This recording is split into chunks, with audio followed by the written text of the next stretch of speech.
नमस्कार दोस्तों, स्वागत है आपका आपके यूट्यूब चैनल सागा अपडेट्स पर। मैं आपका होस्ट एंड दोस्त ऋषि राम गिलवाल। दोस्तों, वीडियो में आगे बढ़ने से पहले चैनल को सब्सक्राइब कर लें और बेल आइकन को दबा लें। दोस्तों, आज हम बात करेंगे ह्यूमन सोसाइटी के बारे में और LUCC सोसाइटी के बारे में। दोस्तों, LUCC जो क्रेडिट कोऑपरेटिव सोसाइटी है, आप लोगों को पता ही है, पहले ही लिक्विडेशन में जा चुकी है और इसके ऊपर जो कार्रवाई होनी है वो देखो, अभी मई का टाइम मिला है। लिक्विडेशन जो लिक्विडेटर है उन्होंने मई का टाइम दिया है। और दोस्तों, ऐसा ही एक मामला कल हुआ है कि जो महिला शक्ति है उन्होंने उत्तराखंड में जो प्रदर्शन था वो CM को अपना ज्ञापन देने के लिए गए हुए थे, लेकिन पुलिसकर्मियों ने उनके साथ उनको जो बताया है कि अभी आएंगे CM साहब, वो आपसे मिलेंगे, लेकिन एक दिलासा दी उन्होंने। और उन्होंने जो महिला शक्ति थी जो इकट्ठा हुई थी सारी, उनको एक पार्क में ही वहाँ पे बंद कर दिया। जो मेन गेट था वो बंद कर दिया है और उसके बाद CM आके वहाँ से चले भी गए, लेकिन उन्होंने ऐसा CM को ज्ञापन देने नहीं दिया। दोस्तों, कहीं ना कहीं ये कमी है पुलिसकर्मियों की भी कि ऐसा, क्योंकि महिला पहले ही आक्रोश में है, गुस्से में है, इतना प्रेशर उनके ऊपर आ रहा है।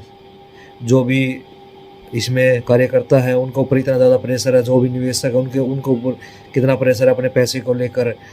लेकिन ऐसा उन्होंने किया, ये एक बहुत ही चिंताजनक बात है।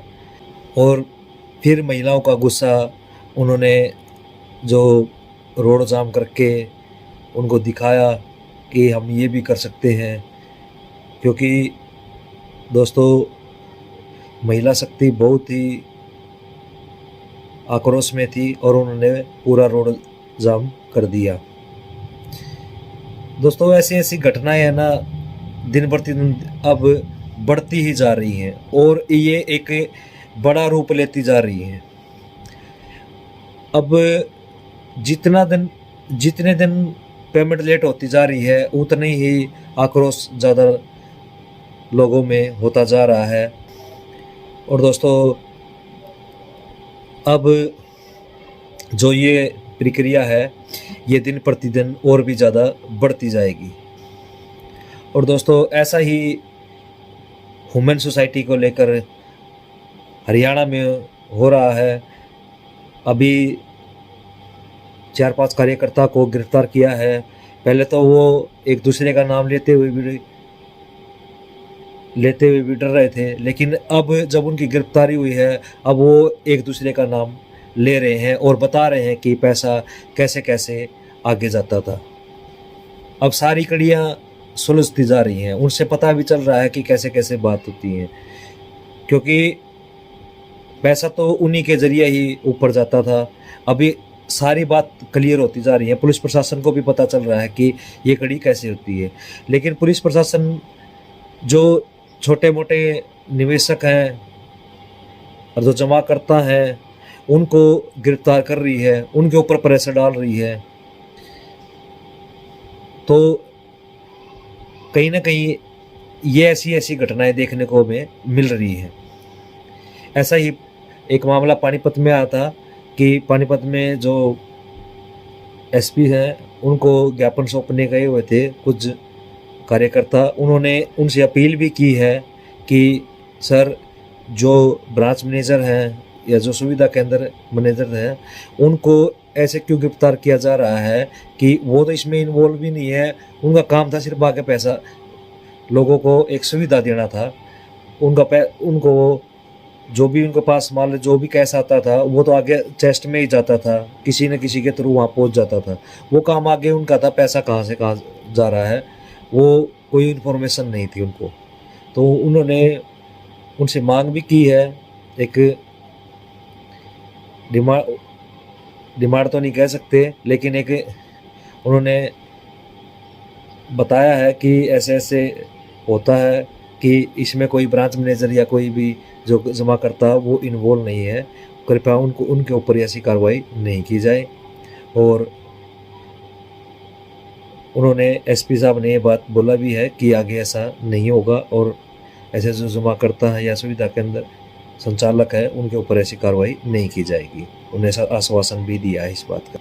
अब डर इस बात का नहीं है कि समीर अग्रवाल दुबई में बैठ गया है तो पैसा वो वहाँ से नहीं आएगा। उनको तो यहाँ पे लेके ही आएंगे, क्योंकि जो लोग इतना इकट्ठा हो रहे हैं, जो आंदोलन बड़े बड़े होने लग रहे हैं, कहीं ना कहीं सरकार को भी अपना डर है।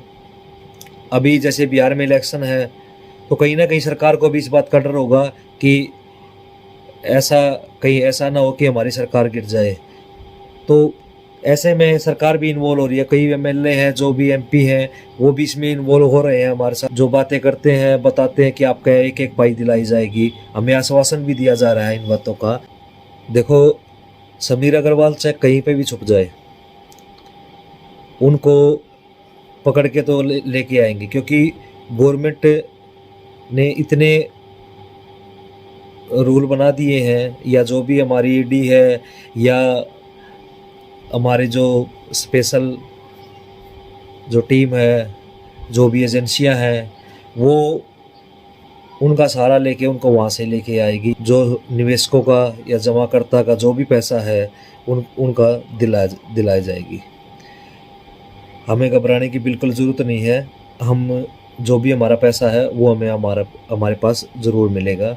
थोड़ा समय लगेगा पर हमारा पैसा ज़रूर मिलेगा, क्योंकि कहीं ना कहीं सरकार भी अब हमारी मदद कर रही है, क्योंकि सरकार को भी आगे चलना है।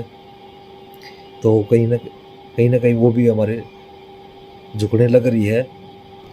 और क्योंकि लोगों का उन्होंने गुस्सा देखा है, और जो लोग इकट्ठा हो रहे हैं, एकजुट हो रहे हैं, सब साथ मिलकर चल रहे हैं, ये बहुत बड़ी बात है कि उनका इतना इकट्ठा देख के लोगों को, और जो ये आंदोलन हो रहे हैं उनको देख के, प्रदर्शन हो रहे हैं उनको देख के, कहीं ना कहीं सरकार भी ज़रूर ये कार्रवाई और तेज़ी से कर रही है। क्योंकि दोस्तों ऐसा एक उदाहरण है, जो सारा क्रेडिट कोऑपरेटिव सोसाइटी थी उसका झारखंड में हुआ है। लोगों ने बहुत सारा प्रदर्शन किए और जो भी आंदोलन किए उन्होंने, उसका कहीं ना कहीं फल अब मिल रहा है उन लोगों को। तो दोस्तों ऐसे ही हमें आगे बढ़ना है और एकजुट होकर रहना है, एक दूसरे की टांग नहीं खींचनी हमें। क्योंकि आप सब जानते हो एक लकड़ी को तोड़ना कितना आसान होता है, लेकिन लकड़ी के गट्ठे को तोड़ना बहुत ही मुश्किल होता है, वो टूटेगा भी नहीं। तो दोस्तों ऐसे ही हमें एकजुट रहना है और सबको मिलजुल कर आगे बढ़ना है। दोस्तों आज की जानकारी आपको कैसी लगी हमें कमेंट करके ज़रूर बताएं। दोस्तों काफ़ी दिन बाद वीडियो डाल रहे हैं, क्योंकि कोई प्रॉब्लम हो गई थी, उस वजह से मैं कई बार गया हुआ था तो वीडियो नहीं बना पाया, कोई प्रॉब्लम थी। तो दोस्तों वीडियो को लाइक, शेयर और कमेंट करें और चैनल को सब्सक्राइब करें। राम राम दोस्तों।